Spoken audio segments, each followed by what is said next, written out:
জয় শ্রীকৃষ্ণ। কখনো কি একা বসে মনে এই প্রশ্ন জেগেছে যে এইসব আমার সাথেই কেন হচ্ছে?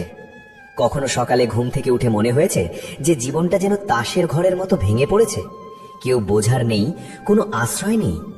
যদি আপনার উত্তর হ্যাঁ হয়, তবে বিশ্বাস করুন, এই ভিডিওটি শুধুমাত্র আপনার জন্য।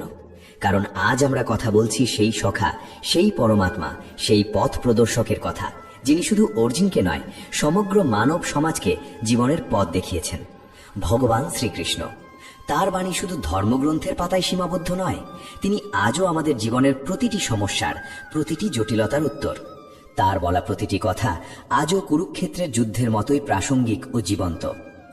আজ আমরা জানব ভগবদ্গীতার এমন 25টি অমূল্য ভাবনা বা উপদেশ, যা শুধু আপনাকে প্রেরণাই দেবে না, বরং হয়তো আপনার জীবনের সেই সব প্রশ্নের উত্তরও দিয়ে যাবে যা আপনি বহুদিন ধরে খুঁজছিলেন।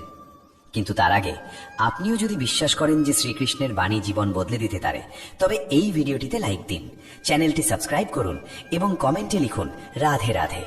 কারণ যখন আপনি রাধে রাধে বলেন, তখন ভগবান শ্রীকৃষ্ণ আপনার আরও কাছে চলে আসেন। এবার চোখ বন্ধ করুন, একটি গভীর শ্বাস নিন এবং মনে শুধু একটি ভাব রাখুন, শ্রীকৃষ্ণ আমাকে শুনছেন। 1. কর্ম করে যাও, ফলের চিন্তা করো না। ভগবান শ্রীকৃষ্ণ। এটি শ্রীকৃষ্ণের সবচেয়ে প্রসিদ্ধ বাণী, কিন্তু আপনি কি কখনো এটি অনুভব করেছেন? এর অর্থ এই নয় যে ফলের আশা ছেড়ে দেবেন। এর অর্থ হলো এত নিষ্ঠার সাথে কর্ম করুন যাতে ফলাফলের ভয় পাওয়ার কোনো প্রয়োজনই না থাকে। একটি সত্যি ঘটনা বলি। এক বৃদ্ধ ছুতোর মিস্ত্রি ছিল। সারা জীবন মানুষের জন্য ঘর বানিয়েছে, কিন্তু যখন অবসরের সময় এলো, শেষ বাড়িটি বানানোর সময় সে মন দিল না। তাড়াহুড়ো করে অবহেলার সাথে কাজ করলো। যখন মালিক বাড়িটি দেখলেন, তখন চাবিটি সেই মিস্ত্রির হাতে দিয়ে বললেন, এই বাড়িটি তোমার জন্য ছিল, এটা তোমার উপহার। মিস্ত্রি অবাক হয়ে গেল। হায়, যদি সে জানতো যে এটা তার নিজের বাড়ি, তবে সে কত যত্ন নিয়ে বানাতো। শ্রীকৃষ্ণ বলেন, প্রতিটি কাজ এমন ভাবে করো যেন তা তোমার নিজের বাড়ি, কারণ তুমি যা করবে তাই তোমার কাছে ফিরে আসবে। তাই রেজাল্ট কি হবে ভাববেন না। মানুষ নিজেই নিজের বন্ধু এবং নিজেই নিজের শত্রু। অনেক সময় আমরা বলি, আমার সাথে কেউ নেই, কিন্তু আপনি কি নিজেকে কখনো পুরোপুরি আপন করে নিয়েছেন? কখনো নিজের মনের সাথে বন্ধুত্ব করেছেন? শ্রীকৃষ্ণ বলেছেন যে নিজের মনকে জয় করে নিয়েছে সেই আসল যোদ্ধা।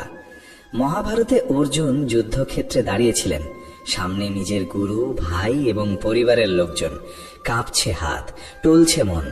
তখন শ্রীকৃষ্ণ হেসে বললেন, অর্জুন, তোমার সবচেয়ে বড় যুদ্ধ সামনে নয়, তোমার ভেতরে চলছে। আর যখন অর্জুন নিজের ভেতরের ভয়কে হারালেন, তখনই তিনি প্রকৃত বীর হয়ে উঠলেন। আজ আমরাও অনেক সময় নিজের কাছেই হেরে যাই, কখনো ভয়ে, কখনো হীনমন্যতায়, কখনো বা হতাশায়। কিন্তু মনে রাখবেন, আপনার সবচেয়ে বড় সাথী আপনার মন। যদি সে আপনার হয়ে যায়, তবে দুনিয়ার কোনো শক্তি আপনাকে আটকাতে পারবে না। যা হয়েছে ভালো হয়েছে, যা হচ্ছে ভালোই হচ্ছে, যা হবে তাও ভালোই হবে। এই কথাটা প্রথমবার শুনলে একটু রাগই হয়, কারণ যখন খারাপ সময় চলে তখন কি করে বলি যে ভালো হচ্ছে?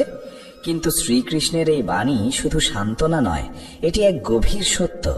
এক যুবকের খুব বড় চাকরি হয়েছিল, কিন্তু জয়েন করার ঠিক আগেই তার অ্যাক্সিডেন্ট হলো। চাকরিটা চলে গেল। সে খুব হতাশ হয়ে পড়ল। কিন্তু কয়েক মাস পরেই সেই কোম্পানিতে এক বিরাট কেলেঙ্কারি ধরা পড়ল এবং সমস্ত কর্মচারী জেলে গেল। সে বেঁচে গেল কারণ অ্যাক্সিডেন্ট তাকে আটকে দিয়েছিল। তখন সে বুঝল, যা হয়েছে ভালোই হয়েছে। শ্রীকৃষ্ণ বলেন, আমি তোমার প্রতিটি পদক্ষেপে আছি, তুমি শুধু ভরসা রাখো। তুমি যা পাওনি তা হয়তো তোমার জন্য ছিল না, আর যা আসবে তা একদম সঠিক সময়েই আসবে। ইন্দ্রিয় সংযমী হলো আসল শক্তি। আজকের মানুষ অনেক কিছু জানে, কিন্তু নিজেকে জানে না। জানে মোবাইল কিভাবে চলে, গাড়ি কিভাবে চলে, মেশিন কিভাবে কাজ করে, কিন্তু এটা জানে না যে তার রাগ কখন ফেটে পড়বে বা লোভ কিভাবে তাকে নিচে নামাবে। শ্রীকৃষ্ণ বলেছেন যে নিজের ইন্দ্রিয়গুলোকে জয় করে নেয় সেই আসল বিজয়ী। মহাভারতে দুর্যোধন শক্তিশালী ছিলেন, সম্পদও ছিল, কিন্তু তিনি ছিলেন ইন্দ্রিয়ের গোলাম। আর অর্জুন, তিনি শ্রীকৃষ্ণের কথা মেনে নিজের ভেতরের ইচ্ছাগুলোকে নিয়ন্ত্রণ করেছিলেন এবং বিজয়ী হয়েছিলেন। আমরাও রোজ এমন যুদ্ধ লড়ি, মোবাইলের নেশা, রাগ, কামনা, হিংসা। কিন্তু যখন আমরা শ্রীকৃষ্ণকে স্মরণ করি, তিনি আমাদের মন শান্ত করে দেন। একবার এক যুবক খুব রাগী ছিল। তার বাবা মা তাকে ভয় পেত, একদিন সে গীতায় পড়ল যে রাগের বশে থাকে সে নিজেকেই জ্বালিয়ে মারে। সেই দিন থেকে সে ঠিক করলো রাগ এলেই সে শ্রীকৃষ্ণের নাম নেবে। কয়েক মাসের মধ্যে সে এলাকার সবচেয়ে শান্ত মানুষ হয়ে উঠল। শ্রীকৃষ্ণ বলেন, যে আমাকে স্মরণ করে আমি তার রক্ষক হই। সত্য কখনো মরে না। আজকের যুগে মানুষ বলে সততা দিয়ে কিছু হয় না, চালাক হতে হয়। কিন্তু আপনি কি জানেন মহাভারতে কারা জিতেছিল? তারা নয় যাদের সৈন্য বেশি ছিল বা টাকা বেশি ছিল, বরং তারা যাদের সাথে সত্য ছিল। শ্রীকৃষ্ণ পাণ্ডবদের বলেছিলেন, যদি তোমরা সত্যের পথে থাকো তবে আমি তোমাদের সাথে আছি। একটি ছোট্ট মেয়ে স্কুলে মিথ্যা বলতে চাইতো না। অন্য বাচ্চারা তাকে খেপাতো, টিচারও রেগে যেতেন, কিন্তু সে বলতো, আমার কানহা আমাকে শিখিয়েছেন মিথ্যে না বলতে। বহু বছর পর সেই মেয়েটি একজন জজ বা বিচারক হলো এবং শহরে সততার উদাহরণ হয়ে উঠল। শ্রীকৃষ্ণ বলেন, মিথ্যের একটা বয়স থাকে, কিন্তু সত্য অমর। 6, যার কাছে লাভ ক্ষতি, জয় পরাজয় সমান মনে হয় সেই প্রকৃত যোগী।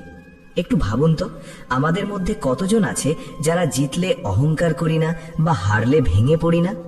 অনেক সময় সামান্য সমালোচনাও আমাদের ভেতর থেকে নাড়িয়ে দেয়, আবার একটু প্রশংসায় মন ফুলে ওঠে। কিন্তু শ্রীকৃষ্ণ বলেন, যদি তুমি স্থির থাকতে পারো তবেই তুমি নিজেকে চিনতে পেরেছ। যুদ্ধক্ষেত্রে অর্জুন যখন জিজ্ঞেস করলেন, আমি কি হারবো? তখন শ্রীকৃষ্ণ হেসে বললেন, তুমি শুধু নিজের ধর্ম পালন করো, হার জিতের চিন্তা আমার ওপর ছেড়ে দাও। এক সাধুর গল্প বলি। তিনি গ্রামে গ্রামে ঘুরে মানুষের সেবা করতেন। কেউ তাকে খাবার দিত, কেউ আবার গালি দিত। একদিন কেউ জিজ্ঞেস করলো, আপনি অপমান সহ্য করেন কি করে? তিনি বললেন, যেমন শ্রীকৃষ্ণ শিখিয়েছেন, যে স্থির সেই সত্য। প্রশংসা আর নিন্দা দুটোই বাইরের জিনিস। আমরাও কি তেমন হতে পারি? হয়তো পারি, যদি শ্রীকৃষ্ণের এই কথাটি মনে গেঁথে নিই। 7, যার মন ভারসাম্যপূর্ণ সেই প্রকৃত জ্ঞানী। জীবনে উত্থান পতন আসবেই, কখনো আমরা খুশি হই, কখনো দুঃখী, কিন্তু যদি আমরা সব পরিস্থিতিতে মনকে স্থির রাখতে পারি সেটাই আসল জ্ঞান। এক কৃষকের গল্প মনে পড়ছে। তার ক্ষেতে একদিন আগুন লেগে গেল। গ্রামবাসীরা দৌড়ে এলো, বলল, হায়, তুমি তো শেষ হয়ে গেলে। কৃষক শান্ত ছিল, শুধু বলল, হয়তো ভগবানের এটাই ইচ্ছা। 1 সপ্তাহ পরে বৃষ্টি হলো এবং তার পোড়া ক্ষেতের পাশেই একটা নতুন জলের উৎস বা ঝর্ণা বেরিয়ে এলো। এখন সেই জমি সবচেয়ে উর্বর হয়ে গেল। লোকে জিজ্ঞেস করলো, তুমি রাগলে না কেন? সে বলল, শ্রীকৃষ্ণ শিখিয়েছেন যে স্থির সেই প্রকৃত জ্ঞানী। তাই পরের বার যখন জীবনে কিছু বিগড়ে যাবে, একবার মনে মনে বলুন, কৃষ্ণ তুমি আছো তো, তাহলে আমি ভয় পাবো কেন? 8, সংসারে সবকিছুই নশ্বর, কেবল আত্মা অমর। এটি খুব গভীর একটি ভাবনা। আমরা রোজ কোনো না কোনো জিনিস নিয়ে চিন্তায় থাকি। চাকরি চলে গেল, গাড়ি খারাপ হলো, ফোন ভেঙে গেল, কিন্তু কখনো ভেবেছেন যে এগুলো তো সব বাইরের জিনিস? শ্রীকৃষ্ণ বলেন, আত্মাকে আগুন পোড়াতে পারে না, অস্ত্র কাটতে পারে না, বাতাস শুকাতে পারে না, তা অজন্মা ও অমর। যখন কোনো প্রিয়জন আমাদের ছেড়ে চলে যান, হৃদয় ভেঙে যায়, কিন্তু শ্রীকৃষ্ণ আমাদের মনে করিয়ে দেন যে যাকে তুমি মৃত ভাবছ সে কেবল শরীর ছিল, আত্মা তো এখনো আছে, শুধু এক নতুন শরীরের যাত্রায় এগিয়ে গেছে। এক মা তার ছেলেকে হারিয়েছিলেন, প্রতিদিন কাঁদতেন। একদিন কেউ তাকে গীতার এই কথাটি শোনালো। সেই রাতে প্রথমবার তিনি চোখ বন্ধ করলেন এবং বললেন, শ্রীকৃষ্ণ, আমি তোমাকে বুঝতে পারিনি, কিন্তু এখন আমি তোমায় বিশ্বাস করি। ধীরে ধীরে তার যন্ত্রণা কমতে লাগলো। 9, যে ভক্তি ভরে আমাকে কিছু দেয়, আমি তা প্রেম ভরে গ্রহণ করি। শ্রীকৃষ্ণের কি সোনার থালা চাই, হিরে মানিক? না, তিনি তো শুধু প্রেম চান। গীতায় তিনি বলেছেন, যদি কেউ আমাকে ভালোবেসে একটি পাতা, একটি ফুল বা একটু জলও অর্পণ করে, আমি তাও গ্রহণ করি। সুদামার উদাহরণ দেখুন। তিনি শ্রীকৃষ্ণের সাথে দেখা করতে গেলেন, ছেঁড়া কাপড়ে সামান্য কিছু চাল নিয়ে, আর শ্রীকৃষ্ণ তাকে এমন সম্মান দিলেন যেন তিনি কোনো মহারাজ। কেন? কারণ খাঁটি প্রেম দেখানোর চেয়ে অনেক বড়। তাই যদি কখনো মনে হয় যে ভগবানের কাছে দেওয়ার মতো আমার কিছু নেই, তবে শুধু প্রেম ভরে বলুন, হে শ্রীকৃষ্ণ, আমি তোমার চরণে আমার শ্রদ্ধা অর্পণ করছি। তিনি সেটাকেই স্বর্গের উপহার মনে করেন। 10, যে সত্য মনে আমার শরণাপন্ন হয় তাকে আমি কখনো ত্যাগ করি না। কখনো কখনো আমরা ভাবি যে ভগবান আমার উপর রেগে আছেন, আমি অনেক পাপ করেছি, এখন শ্রীকৃষ্ণ আর আমার কথা শুনবেন না। কিন্তু শ্রীকৃষ্ণ বলেন, তুমি শুধু আমার শরণে এসো, আমি তোমাকে সব বন্ধন থেকে মুক্ত করে দেব। আরণ্যক নামে এক চোর ছিল, মন্দিরে চুরি করত। একদিন ধরা পড়ে জেলে গেল। সেখানে এক কয়েদি তাকে গীতা দিল। সেটা পড়ে সে শ্রীকৃষ্ণকে ডাকল, তুমি কি আমাকেও মাফ করতে পারো? রাতে সে স্বপ্ন দেখল শ্রীকৃষ্ণ হাসছেন আর বলছেন, তুই এখন আমার স্মরণে আছিস, তোর চেয়ে বড় পুণ্যবান আর কে? সেই চোর আজ সাধু, লোকে তাকে কৃষ্ণদাস বলে ডাকে। কেন? কারণ শ্রীকৃষ্ণ কখনো কাউকে ছাড়েন না যতক্ষণ না আমরা নিজেরা তাকে ছেড়ে দিই।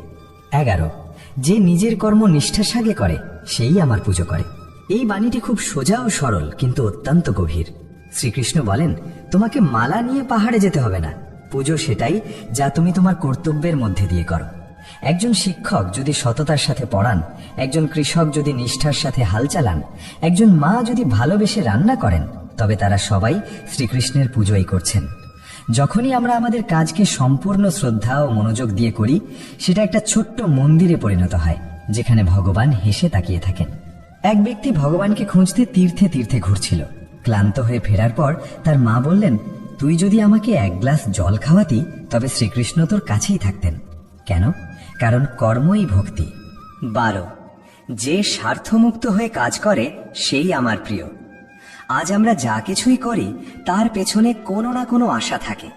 এটা করলে ওটা পাবো, ওর উপকার করলে ও আমার উপকার করবে, ইত্যাদি। কিন্তু শ্রীকৃষ্ণ বলেন, তুই শুধু কাজ কর, ফলের চিন্তা করিস না। যখন আমরা কোনো আশা ছাড়াই কিছু করি, তখনই তা ঈশ্বরের প্রতি সমর্পণ হয়ে যায়। এক সাধারণ মানুষ রোজ মন্দিরের চাতাল পরিষ্কার করত। কেউ তাকে জিজ্ঞেস করল, এতে তুমি কিছু পাও? সে বলল, আমি শুধু আমার কৃষ্ণকে একটু পরিষ্কার জায়গা দিতে চাই, ব্যাস। তার ওই ভাব, ওই নিঃস্বার্থ সেবা হয়তো 1000 ঘন্টার পুজোর চেয়েও বেশি দামি ছিল। কখনো কখনো আমরা পরিবার, বন্ধু বা সমাজের জন্য কিছু করি। যদি তা নিঃস্বার্থ হয়, তবে জানবেন শ্রীকৃষ্ণ স্বয়ং তা গ্রহণ করছেন। 13, যে ক্ষমা করে সেই বীর। শক্তির মানে সবসময় প্রতিশোধ নেওয়া নয়, কখনো কখনো আসল শক্তি থাকে ক্ষমার মধ্যে। কৌরবরা পাণ্ডবদের অপমান করেছে, ছল করে বনবাসে পাঠিয়েছে, এমনকি দ্রৌপদীর বস্ত্রহরণও করেছে। কিন্তু যখন শান্তির দূত হয়ে শ্রীকৃষ্ণ হস্তিনাপুরে পৌঁছলেন, তিনি প্রথম প্রস্তাব কি দিলেন? দুর্যোধন, 5টি গ্রাম দিয়ে দাও, যুদ্ধ চাই না।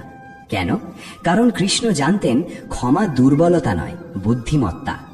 একবার অর্জুন জিজ্ঞেস করেছিলেন, যদি কেউ আমাদের বারবার আঘাত দেয়, তবে কি আমরা মাফ করব? শ্রীকৃষ্ণ বলেছিলেন, যদি তুমি ক্ষমা করতে পারো, তবে তুমি আমার ভক্ত, আর যদি না পারো, তবে তুমি এখনো পথের মাঝেই আছো। কখনো ভেবেছেন আমাদের মন কত ঘৃণা বয়ে বেড়ায়? যদি আমরা তা ক্ষমা দিয়ে ভরিয়ে দিই, তবে মন নিজেই একটা মন্দির হয়ে উঠবে। 14, মনই বন্ধু আর মনই শত্রু। কখনো নিজের মনের সাথে লড়াই করেছেন? যখন ঘুম পাচ্ছে কিন্তু পড়া জরুরি, যখন ভুল রাস্তা সহজ মনে হচ্ছে কিন্তু সঠিক রাস্তা কঠিন, যখন ভয় বলছে তুমি হেরে যাবে কিন্তু হৃদয় বলছে চেষ্টা করো, সেই সময় শ্রীকৃষ্ণ বলেন, যদি তুমি নিজের মনকে জয় করে নাও, তবে তুমি পুরো দুনিয়া জয় করে নিলে। এক সময়ের কথা, এক যোদ্ধা যুদ্ধে হেরে গেল। সে জঙ্গলে ঘুরে বেড়াতো আর বলতো, দুনিয়া ভুল, মানুষ ভুল। এক সাধু তাকে বললেন, তোর শত্রু বাইরে নয়, তোর মনে, তাকে জয় কর, তারপর যা হবে তা তোকে শ্রীকৃষ্ণ নিজেই দেখাবেন। মনের জয়ই আসল বিজয়। যদি মন বলে তুমি পারবে না, তবে চোখ বন্ধ করে শ্রীকৃষ্ণকে স্মরণ করুন আর বলুন, আমি পারবো, কারণ আমার সাথে তুমি আছো কৃষ্ণ। 15, আমি প্রতিটি প্রাণীর হৃদয়ে বাস করি। শ্রীকৃষ্ণ কোনো দূরে বসে থাকা দেবতা নন, তিনি প্রত্যেকের হৃদয়ে আছেন। যেদিন আমরা এই কথাটা অনুভব করি, সেদিন দুনিয়া বদলে যায়। তখন আমরা কারোর সাথে মিথ্যা বলি না, কাউকে ঠকাই না, কারোর মনে কষ্ট দিই না। কারণ আমরা বুঝতে পারি, যার সাথে আমি এটা করছি তার হৃদয়েও তো শ্রীকৃষ্ণ আছেন। এক বৃদ্ধ ভিখারি রোজ মন্দিরের বাইরে বসত। লোকে তাকে দূর দূর করত। একদিন এক ছোট্ট মেয়ে তাকে জল খাওয়ালো। ভিখারি হাসলো আর বলল, তুই শ্রীকৃষ্ণকে জল খাওয়ালি মা, তুই ধন্য। মেয়েটি অবাক হয়ে বলল, কিন্তু আপনি তো। ভিখারি বলল, প্রতিটি জীবের মধ্যেই তিনি বসে আছেন। যে এটা বুঝে নিল, সে শ্রীকৃষ্ণকে পেয়ে গেল। তাই যখন কারোর সাথে দেখা হবে, সে আপন হোক বা পর, তার ভেতরের কৃষ্ণকে দেখুন, দেখবেন আপনার জীবন বদলাতে শুরু করেছে। 16, যে মানুষ মোহ ত্যাগ করে সেই প্রকৃত সুখ পায়। আমরা এই দুনিয়ায় অনেক কিছু জমাতে থাকি, সম্পর্ক, জিনিসপত্র, নাম, সন্ধান, আর ধীরে ধীরে সেসব আমাদের মনকে বাঁধতে শুরু করে। কৃষ্ণ বলেন, তুই এসবের সাথে যুক্ত হ, কিন্তু মোহ করিস না। মোহ তোকে দুঃখ দেবে। মোহ কি? মোহ হলো সেই বাঁধন যা আমাদের আটকে রাখে।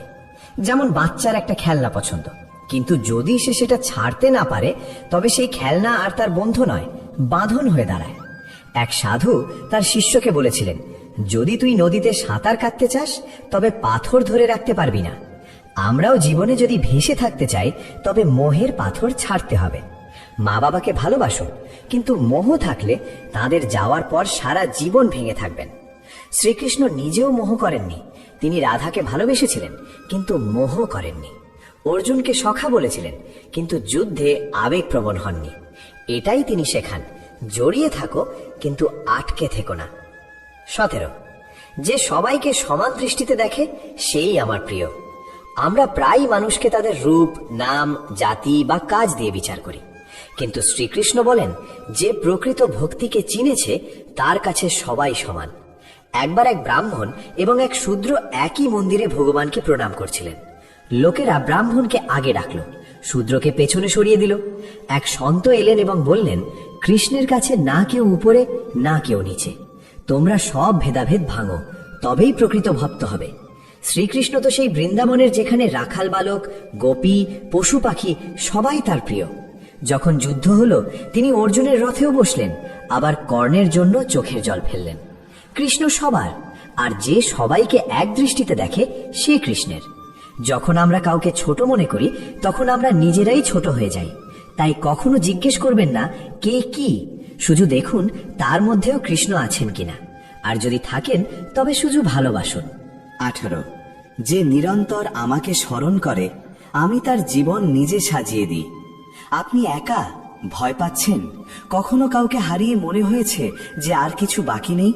তবে একবার শান্ত হয়ে শ্রীকৃষ্ণকে স্মরণ করুন। তিনি বলেছেন, যে আমার নাম জপ করে, যে আমাতে বিশ্বাস রাখে, আমি তার সমস্ত চিন্তা নিজের কাঁধে তুলে নিই। এক বৃদ্ধা রোজ একটি প্রদীপ জ্বালাতেন। ঘরে কিছু ছিল না, তবুও তিনি বলতেন, আমার কানহা সব ব্যবস্থা করে দেবেন। একদিন তার ঘর পুড়ে গেল। লোকেরা বলল, এখন তোর কৃষ্ণ কোথায়? তিনি হাসলেন, বললেন, এখন তিনি নতুন ঘর দেবেন। 1 সপ্তাহ পর গ্রামের এক ধনী ব্যক্তি এলেন এবং তার সেবায় মুগ্ধ হয়ে নতুন ঘর বানিয়ে দিলেন। কে করালেন? কৃষ্ণ। কেন? কারণ যখন আমরা তাকে মন থেকে ডাকি তিনি আমাদের জীবনে প্রকট হন। তাই আজ যদি আপনি অন্ধকারে থাকেন তবে শুধু নাম নিন, শ্রীকৃষ্ণ গোবিন্দ হরে মুরারি, আর দেখুন মন ধীরে ধীরে আলোয় ভরে উঠবে। 19, যখনই অধর্ম বাড়বে আমি অবতার নেব। এই বচন শুধু অর্জুনের জন্য ছিল না, এই কথা আমাদের সবার জন্য। প্রতি যুগে যখন অধর্ম বাড়ে তখন কোনো না কোনো রূপে কৃষ্ণ ঠিকই চলে আসেন। কখনো কোনো সত্যের কণ্ঠস্বর হয়ে, কখনো কোনো মায়ের চোখের জল মোছাতে, কখনো বা কোনো সাধারণ শিশুর সরলতায় কৃষ্ণ প্রকট হন। একবার এক ছোট গ্রামে এক বৃদ্ধ বাবাকে রোজ মন্দির ভাঙার হুমকি দেওয়া হতো। তিনি রোজ সকালে আরতি করতেন আর বলতেন, আমার কৃষ্ণ ঠিক চলে আসবেন। আর একদিন হঠাৎ সেখানকার অফিসার বদল হয়ে গেল, মন্দির বেঁচে গেল। লোকেরা জিজ্ঞেস করলো, কিভাবে হলো? বাবা হেসে বলেছিলেন, বলেছিলাম না, যখন অধর্ম বাড়বে কৃষ্ণ আসবেন, শুধু তার সময়ের অপেক্ষা করো। তাই যখনই মনে হবে সব গন্ডগোল হয়ে যাচ্ছে, অন্যায় হচ্ছে, সত্য চাপা পড়ে যাচ্ছে, ভয় পাবেন না। শুধু মনে মনে বলুন, হে কৃষ্ণ, এবার তোমার আসার সময় হয়েছে। আর তারপর দেখুন এমন কিছু ঘটবে যা আপনাকে ভেতর থেকে নাড়িয়ে দেবে এবং বলবে, হ্যাঁ, তিনি এসে গেছেন। 20, মৃত্যু আমার কাছে কেবল পরিবর্তন মাত্র। যখন অর্জুন যুদ্ধক্ষেত্রে দাঁড়িয়ে কাঁপছিলেন, কৃষ্ণ বলেছিলেন, যাকে তুই মারছো ভাবছিস সে মরবে না, আত্মা অমর। আমরা সবাই কোনো না কোনো আপনজনকে হারিয়েছি, আর সেই দুঃখে প্রায়ই আমাদের মনে হয় সব শেষ হয়ে গেল। কিন্তু শ্রীকৃষ্ণ বলেন, মৃত্যু শেষ নয়, এটি শুধু পোশাক বদলানোর মতো। এক সময়ের কথা, এক মা তার ছেলেকে হারিয়েছিলেন। তিনি রোজ মন্দিরে এসে কাঁদতেন। একদিন তিনি কৃষ্ণকে বললেন, তুমি ভগবান, তবু তুমি আমার ছেলেকে কেন কেড়ে নিলে? রাতে তিনি স্বপ্নে দর্শন পেলেন। কৃষ্ণ বললেন, আমি তাকে কোথাও নিয়ে যাইনি, সে এখন আমার কোলে আছে। তুই কাঁদিস না, সে তোর থেকে আলাদা নয়, শুধু তোর চেয়ে একটু এগিয়ে গেছে। সেই দিনের পর ওই মা আর কখনো কাঁদেননি। তিনি রোজ আরতিতে বলতেন, কানাইয়া, আমার লালের খেয়াল রেখো। তাই যদি আপনি কাউকে হারিয়ে থাকেন, তবে একবার চোখ বন্ধ করুন আর ভাবুন, সে এখন কৃষ্ণের সাথে আছে, আর আমিও। 21, যে আমাকে পূর্ণ শ্রদ্ধায় ভজনা করে, আমি তার হয়ে যাই। আপনি কি কখনো কৃষ্ণের হতে পারেন? শ্রীকৃষ্ণ বলেন, হ্যাঁ, যদি তুই আমাকে মন থেকে ডাকিস, আমি তোর হয়ে যাই। কোনো বড় পাঠ, কোনো কঠিন নিয়ম, কোনো যজ্ঞ, কিছুর দরকার নেই। দরকার শুধু একটা সরল মন, একটা শ্রদ্ধায় ভরা ডাক। সেই সব গোপিনীরা যারা লেখাপড়া জানত না, কিন্তু যখন তারা শ্যাম বলে ডাকত, কৃষ্ণ দৌড়ে চলে আসতেন। একবার এক কৃষক ক্ষেতে কাজ করছিল, তার বলদ পড়ে গেল। সে আকাশের দিকে তাকিয়ে বলল, হে কৃষ্ণ, এখন তুই ছাড়া আর কেউ বাঁচাতে পারবে না। কথিত আছে, তার বলদটিকে যেন কোনো অদৃশ্য হাত উঠিয়ে দিল। ওটা কি ছিল? শ্রদ্ধা, বিশ্বাস, ভক্তি। আর যখন এই তিনটি জিনিস হৃদয়ে থাকে, তখন কৃষ্ণ শুধু মন্দিরে থাকেন না, তিনি আপনার জীবনে, আপনার ঘরে, আপনার প্রতিটি নিঃশ্বাসে বাস করেন। সেবার চেয়ে বড় কোনো ধর্ম নেই। শ্রীকৃষ্ণ কখনো নিজেকে রাজা বলেননি। না তার সিংহাসন দরকার ছিল, না সোনার তরবারি। তিনি রাখালদের মাঝে থেকেছেন, রথ চালিয়েছেন, গরু চড়িয়েছেন এবং বন্ধুদের জন্য সবকিছু ছেড়ে দিয়েছেন। কেন? কারণ তার কাছে সবচেয়ে বড় ধর্ম ছিল সেবা। তিনি অর্জুনের রথ চালিয়েছেন, তিনি বিদুরের ঘরে সাধারণ খাবার খেয়েছেন, তিনি শিশুপালকে 100 বার ক্ষমা করেছেন, তিনি সুদামার পা ধুইয়ে দিয়েছেন। কৃষ্ণ বলেন, যদি তুই আমার জন্য কিছু করতে চাস, তবে কোনো ক্ষুধার্তকে খাবার দে, কোনো দুঃখী মানুষকে বুকে জড়িয়ে ধর, কোনো কান্নারত মানুষকে হাসি উপহার দে। ব্যাস, ওটাই আমার পুজো। সেবার কোনো ধর্ম হয় না, না জাত হয়, না ভাষা। সেবা তো সেই প্রেম যা শব্দ দিয়ে নয়, কর্ম দিয়ে বের হয়। তাই আজ একটা কাজ করুন, কারো জন্য কোনো আশা ছাড়াই কিছু করুন। তারপর দেখুন কৃষ্ণ কিভাবে আপনার জীবনে নিজেই সেবা করতে চলে আসেন। 23, যে নিজের কর্মকে আমার অর্পণ মনে করে, সে বাঁধনে জড়ায় না।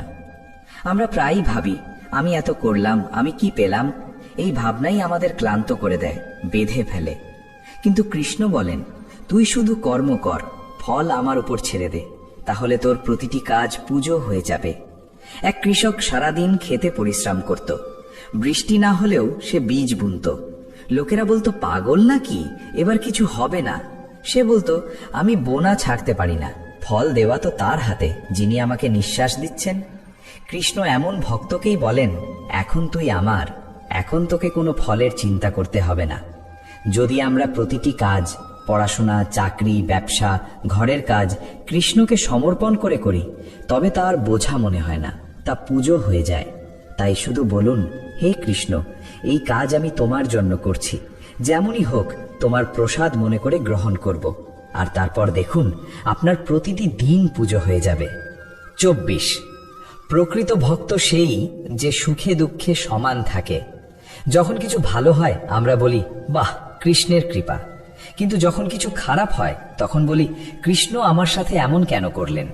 শ্রীকৃষ্ণ বলেন, যে সুখে দুঃখে সমান থাকে, সেই আমার প্রকৃত ভক্ত। এক সাধু ছিলেন, তার কাছে কিছু ছিল না। বৃষ্টিতে ঘরের ছাদ দিয়ে জল পড়ত, তবুও হাসি মুখে বলতেন, কৃষ্ণ আমার সাথে আছেন, তো চিন্তা কিসের?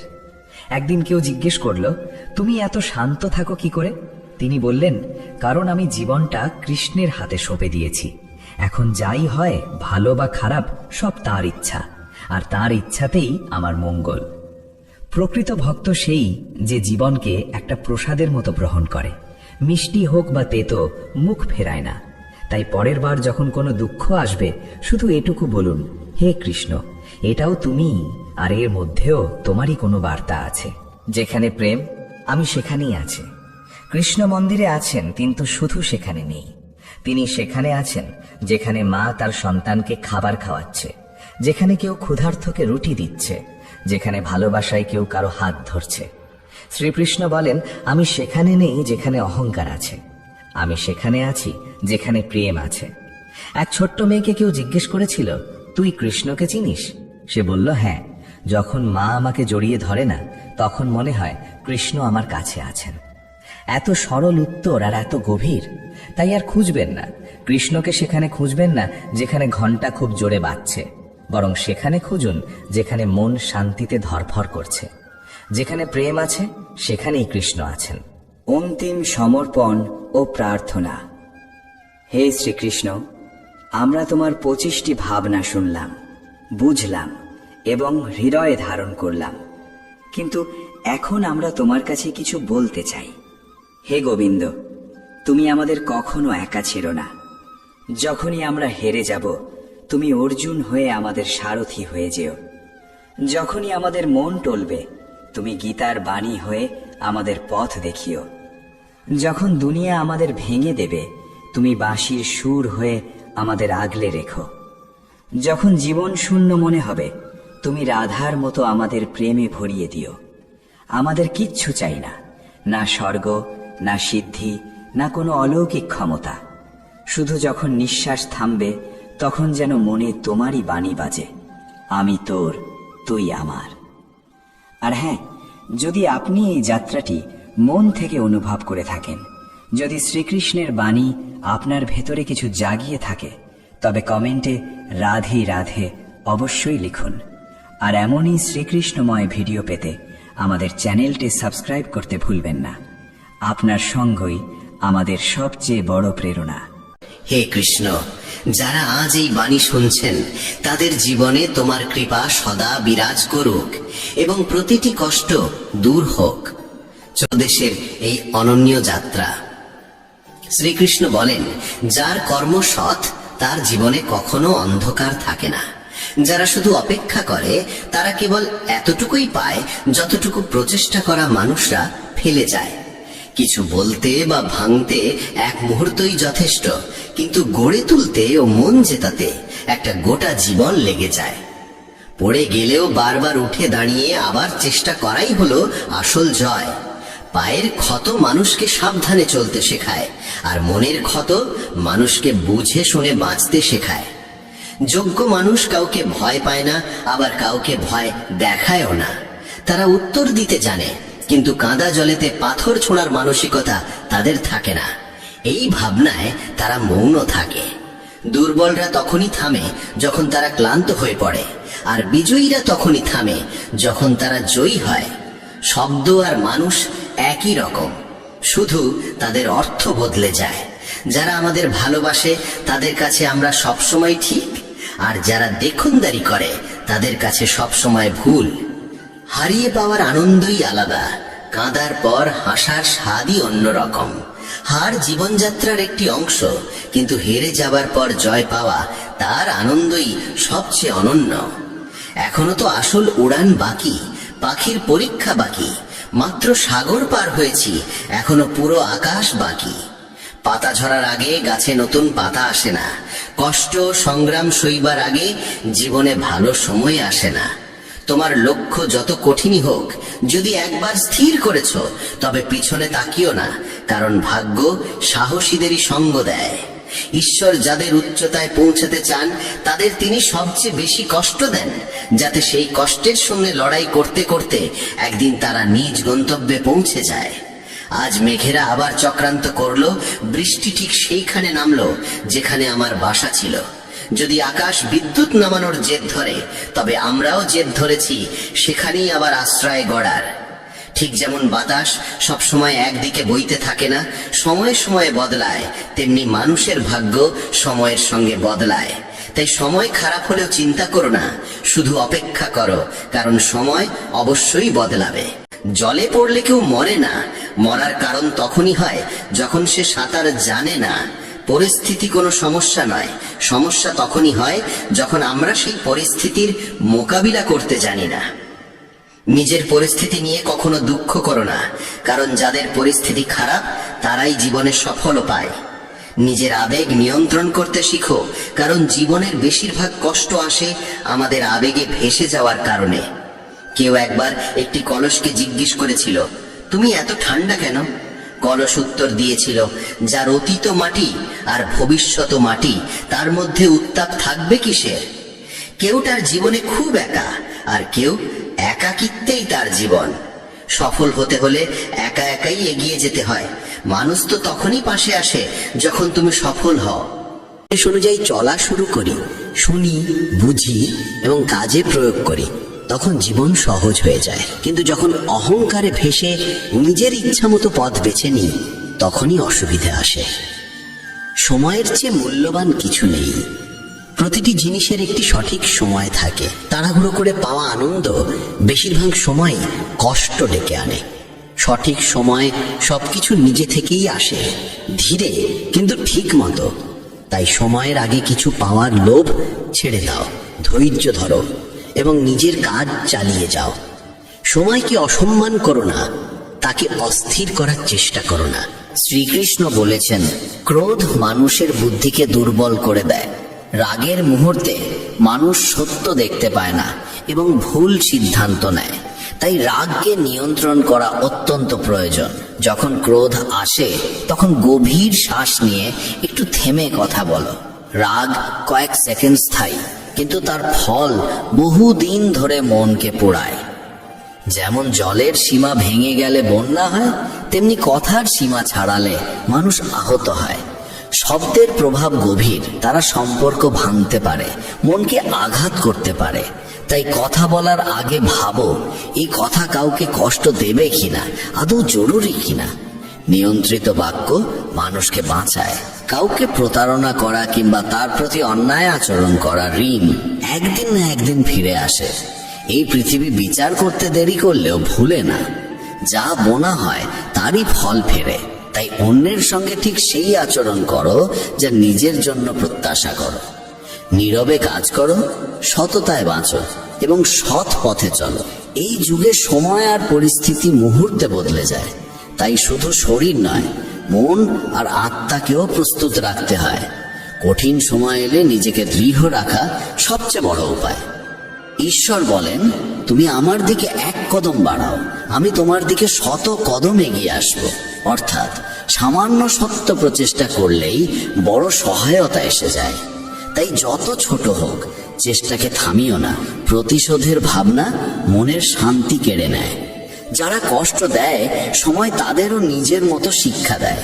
তাই প্রতিশোধ নয়, নিজের কাজে মন দাও, নীরবে এগিয়ে যাও, এটাই সত্য বিজয়। ভালো কিছুর প্রতি আগ্রহ শক্তি দেয়, কিন্তু নিয়ন্ত্রণ না থাকলে সেই আগ্রহই আগুনের মতো ক্ষতি আনতে পারে। অজ্ঞতা এক ফাঁদ, ঘৃণা এক দানব এবং লোভ ধারালো অস্ত্র। তাই বুদ্ধি দিয়ে চলো। অনেকে ভাবে সুখ আসে লক্ষ্য পূরণে, কিন্তু আসলে সুখ পথ চলাতেই লুকিয়ে থাকে। পথের ছোট ছোট আনন্দ অনুভব করতে পারলে গন্তব্য আরো সুন্দর হয়ে ওঠে। শুধু দিশা ঠিক রাখো, পথ আপনিই খুলে যাবে। চাঁদ আর সূর্যের তুলনা হয় না, দুজনেই নিজ নিজ সময়ে জ্বলে। তেমনি জীবনের গতি সবার আলাদা। তুলনা করতে গেলে নিজের আত্মবিশ্বাসী হারিয়ে যায়। তাই নিজের যাত্রায় মন দাও। যে কাজে ভয় আসে, বুঝতে হবে সেখানেই আসল সাহসের পরীক্ষা। ভয়কে সামনে রেখে এগিয়ে যাওয়া সত্যিকারের পরিশ্রম। বড় স্বপ্ন বড় পরীক্ষা নিয়ে আসে, আর এই পরীক্ষার মধ্যেই বিজয় লুকিয়ে থাকে। উড়তে না পারলে দৌড়ো, দৌড়তে না পারলে চলো, চলতে না পারলে হামাগুড়ি দাও, কিন্তু থেমে যেও না। থেমে যাওয়া মানেই হার। ছোট ছোট বাধাই অনেক সময় বড় রাস্তাকে আটকে রাখে, যেমন জুতোর কাঁকড়। তাই ছোট ভুলগুলো ঠিক করলে বড় পথ সহজ হয়। মরা মাছ জলের স্রোত বদলায় না, কিন্তু জীবন্ত মাছ নিজের পথ তৈরি করে। সমস্যাকে নয়, নিজের শক্তিকে সামনে রাখো। নিজেকে দুর্বল প্রমাণ নয়, কাজে দেখাও। সাফল্য মানে কাউকে হারানো নয়, নিজের দুর্বলতা আর খারাপ অভ্যেসের জয়। এ জয় সবচেয়ে সুন্দর। অচেনা মানুষের কথায় নিজেকে পিছিয়ে নেওয়া ভুল। অন্যের মন্তব্য হৃদয়ে তুলো না, নীরবে কাজ করো। তোমার কাজই পরিচয় দেবে। মানুষেরা ভালো মানুষের খোঁজ করে, তুমি এমন ভালো হও যে তোমাকে পেয়ে কেউ তার খোঁজ শেষ হয়েছে বলে মনে করে। অন্যের মধ্যে ভালো খুঁজে বেড়ানোর চেয়ে নিজেকে ভালো করাই সমাজ বদলানোর সবচেয়ে সফল পথ। মনে একটি যুদ্ধ সবসময় চলে। দুটি নেকড়ে, একটির রং অন্ধকার, ক্রোধ, ঈর্ষা, অহংকার, লোভ ও প্রতারণায় ভরা। অন্যটি সাদা, ভালোবাসা, দয়া, শান্তি, আনন্দ ও সমতা। জয় পাবে সেই যাকে তুমি খাওয়াবে। রাগ এলে দয়া বেছে নাও, লোভ এলে উদার হও, উদ্বেগ এলে স্থির থাকো, ঈর্ষা এলে শুভ ভাব গ্রহণ করো। প্রতিদিন সামান্য অনুশীলনী মনকে বদলায়। সকালে কয়েকটি গভীর শ্বাস নিয়ে কৃতজ্ঞতা প্রকাশ করলে মন শান্ত থাকে। প্রতিদিন কারো একটু সাহায্য করা যায়, বৃদ্ধকে রাস্তা দেখানো কিংবা কোনো শিশুকে পড়তে সাহায্য করা। 5 মিনিটের প্রার্থনা বা ধ্যান মনকে নির্মল করে। কারো সম্বন্ধে খারাপ কথা শোনার আগে ভেবো এটা সত্য কিনা, প্রয়োজন কিনা। অযথা কথা মনকে বিষাক্ত করে। প্রতিদিন মনকে আলো দাও। যেমন শরীর বিশ্রামে ভালো থাকে, তেমনি মনও নিস্তব্ধতায় উজ্জ্বল হয়। ছোট ছোট অভ্যেস মনকে শক্ত করে তোলে। প্রতিদিন 3টি কৃতজ্ঞতার বিষয় লিখে রাখো। কারো প্রতি একটি আন্তরিক প্রশংসা করো। এই ছোট ছোট প্রার্থনা, কৃতজ্ঞতা আর নীরব উপকারী জীবনকে আলোকিত করে তোলে। তোমার একটি শব্দ কারো দিনের আলো ফেরাতে পারে। তাই প্রথমে নিজের মনকে শান্ত করো। একটু সময় প্রকৃতির কাছে বসো। গাছের ছায়া, বাতাসের ছোঁয়া আর সূর্যের উষ্ণতা মনকে যে প্রশান্তি দেয় তা কোনো ওষুধেও মেলে না। একজন কৃষকের কথা ভাবো।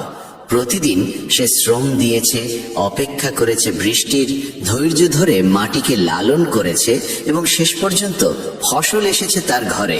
জীবনও একই নিয়মে চলে।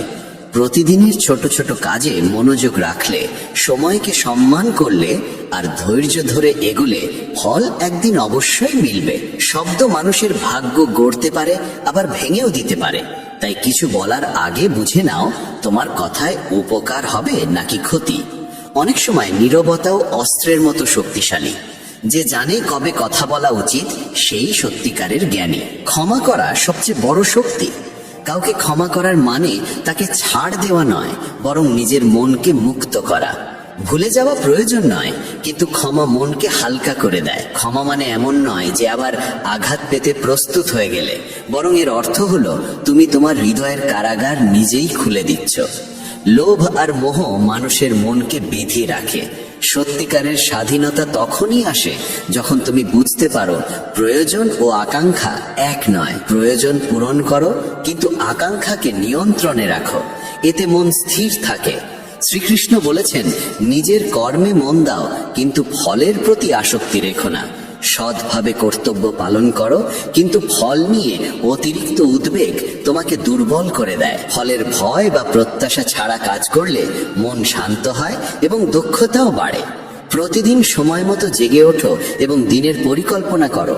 কাজগুলোকে ছোট ছোট ভাগে ভেঙে নিলে বড় কাজও সহজ হয়ে যায়। অকারণে স্ক্রিনে ডুবে থেকো না। অতিরিক্ত স্ক্রিন টাইম মনকে অস্থির করে তোলে। সুস্থ খাবার খাও এবং সামান্য ব্যায়াম করো। শরীর সুস্থ থাকলে মনও শক্ত হয়। সপ্তাহে অন্তত একবার কৃতজ্ঞতা প্রকাশ করো। কাউকে ধন্যবাদ বলো কিংবা কারো জন্য ছোট্ট একটি নোট রেখে দাও। মানুষের ভেতরে 2টি নেকড়ে থাকে, একটি অন্ধকার আর একটি আলোয় ভরা। যে নেকড়েকে তুমি খাওয়াবে সেটাই তোমার ভবিষ্যৎ গড়বে। তাই প্রতিদিন নিজের ভেতরের সাদা নেকড়েকে খাওয়াও, দয়া, প্রেম, স্নেহ, শান্তি আর সামঞ্জস্য দিয়ে। প্রভুর কাছে প্রার্থনা করো যাতে রাগের মুহূর্তে তুমি সংযম রাখতে পারো, লোভের সময় তৃপ্ত থাকতে পারো এবং কঠিন সময় ধৈর্য হারিয়ে না ফেলো। প্রার্থনা করো যাতে প্রতিদিন নিজের ভিতরের আলোকে একটু করে আরো শক্ত করতে পারো। জীবন আসলে খুব সহজ, কিন্তু আমরা নিজেরাই তাকে জটিল করি। যা আছে তা চিরকাল থাকবে এই আশা, আর যা চলে গেছে তাকে আঁকড়ে ধরে রাখা, এই দুটোই কষ্টের কারণ। জীবনের নিয়ম হলো সবই ক্ষণস্থায়ী। তুমি শূন্য হাতে এসেছো, শূন্য হাতেই চলে যাবে। তাই চলে যাওয়া নিয়ে এত আক্ষেপ কেন? পাওয়া নিয়ে অহংকার কেন? আর আসন্ন দিনগুলো নিয়ে এত আতঙ্ক কেন? এই ভাবনা গীতার গভীর সত্যকে স্মরণ করায়। জীবনে চাই সামঞ্জস্য। না অভিমানে ভাসতে হবে, না অপূর্ণতার চিন্তায় ডুবে থাকতে হবে। কর্তব্যকে নম্রতা নিষ্ঠা দিয়ে পালন করো। ফল ঈশ্বরের হাতে তুলে দাও, কিন্তু কর্মে যেন কোনো ত্রুটি না থাকে। এটাই সত্য ধর্ম। মানুষ জন্মসূত্রে মহান নয়, তাকে মহান করে তার কর্মের শুদ্ধতা। সত্যিকারের কর্ম সেই যার উদ্দেশ্য নিঃস্বার্থ ও নির্মল। ফলাফল ভালো না হোক, উদ্দেশ্য যদি কল্যাণময় থাকে তবে সেই কর্মই মানুষের পরিচয় করে দেয়। আমরা অনেক সময় শুধুই ফল দেখি, কাজ সফল হলো কি ব্যর্থ এই বিচারেই আটকে যাই। কিন্তু গীতা বলে কেবল কর্মে লেগে থাকো, ফল যাই হোক তা তোমার নয়। ফলের দুশ্চিন্তা মনকে ভারী করে আর বুদ্ধিকে বিভ্রান্ত করে। ফল ছেড়ে দিয়ে দায়িত্ব করলে মন হালকা হয়, চিন্তা স্থির হয়। মানুষের মন বাতাসের মতো অস্থির, সুখ, ভয়, আকাঙ্ক্ষা, উদ্বেগ সবই তাকে ভাসিয়ে নিয়ে চলে। যদি জীবনে সাফল্য চাই, প্রথমে চাই মনকে জয় করা। মন শান্ত হলে বুদ্ধি জাগ্রত হয়, শক্তি একাগ্র হয় এবং লক্ষ্যের পথ স্পষ্ট হয়ে ওঠে। মনকে নিয়ন্ত্রণে আনার সেরা উপায় হলো নিয়মিত সাধনা। প্রতিদিন সকাল বা সন্ধ্যায় 10 থেকে 20 মিনিট ধ্যান করো। শ্বাসের ওপর মন স্থির রাখো, এতে মনোযোগ বাড়ে, অস্থিরতা কমে। নিজের চিন্তার দিকেও নজর রাখো। যখন রাগ, অহংকার বা লোভ এসে ধাক্কা দেয়, তখন নিজেকে প্রশ্ন করো, এটা কি সত্যি আমার উপকারে আসবে? এটি কি আমাকে সত্যের দিকে নিয়ে যায়? এই প্রক্রিয়া মনকে ধীরে ধীরে শক্তিশালী করে। মোহই মানুষের দুর্ভোগের প্রধান কারণ। কোনো ব্যক্তি, বস্তু বা অবস্থার প্রতি অতিরিক্ত আকর্ষণ মানুষকে দুর্বল করে দেয়। মোহ বাড়লে কষ্টও বেড়ে যায়। মোহ মানুষকে অতীতে বেঁধে রাখে আর ভবিষ্যতের দুশ্চিন্তায় আটকে দেয়। কিন্তু অতীত বদলায় না, আর দুশ্চিন্তা ভবিষ্যৎকে রক্ষা করে না। তাই বর্তমানকে বাঁচো, কাজ করো এই মুহূর্তে, যা সম্ভব আজ তা করো। অনেকে বলে ভাগ্য খারাপ বলে জীবন এগোয় না, কিন্তু কেউ ভাবতে চায় না যে ভাগ্যের চেয়েও বড় শক্তি হলো কর্ম। কর্মই ভাগ্যকে নতুন রূপ দেয়। মোহ থেকে মুক্তির জন্য প্রয়োজন চর্চা। কোনো কিছুই আমার এমন ভেবে আঁকড়ে রাখবে না। ভাবো সবই সাময়িকভাবে পাওয়া। আজ তোমার, কাল অন্য কারো হতে পারে। এতে হৃদয় হালকা হয়।